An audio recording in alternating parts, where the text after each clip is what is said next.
صراحة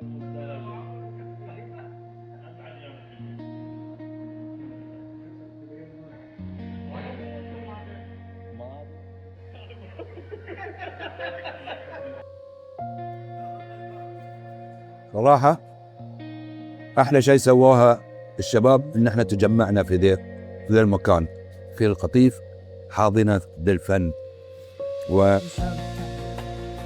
أنا جدا مبسوط. في ناس من زمان أنا ما شفتهم.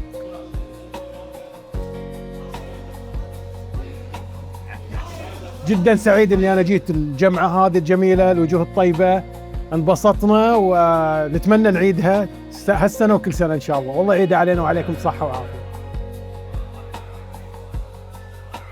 شكرا على صاحب هذه المبادرة الجميلة وهذه الجمعة الحلوة بهالوجوه الطيبة. وكل عام وانتم بخير بمناسبة قرب حلول عيد الفطر السعيد وانتهاء شهر الله الفضيل شهر رمضان المبارك. وشكرا لكم جزيلا، يعطيك العافية سيد.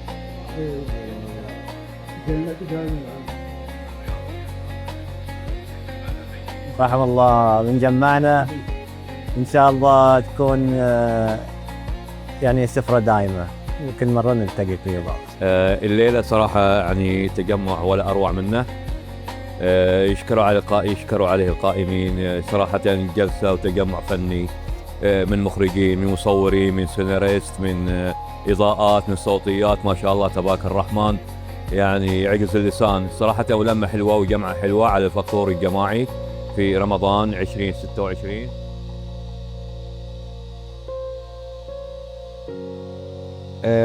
نتمنى والله الجماعات هذه انها ما تكون فقط على سفرة اكل، يعني بالعكس نحب انها تكون على طاولة عمل واخوة متجددة ان شاء الله.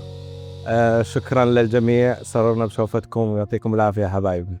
جمعة حلوة، الناس الطيبة اللي موجودة والله يعودها علينا وياكم إن شاء الله بصحة وسلامة.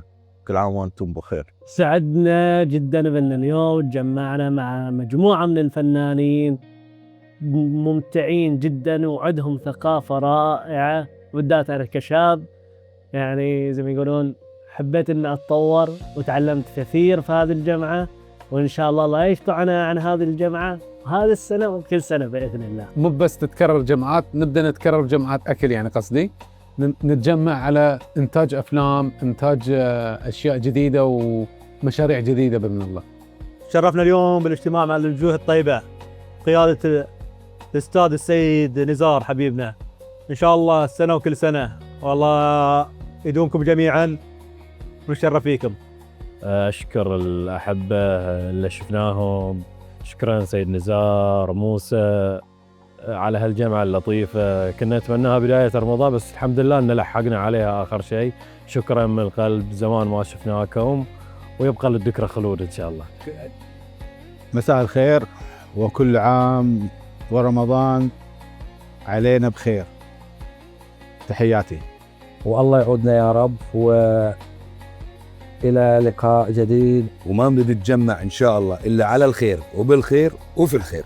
وهم حلوين وإحنا بنحبهم. علي الغراب لا يفكر انه خلى ولدي عن انه مجودنا، اذا ما نشوفه عليه حق. بس انتهى الموضوع. أبو حسن وحشني أخوك، قلبي متفرفت ينبا يشوفك. ما جيت له حق وين ما جيت.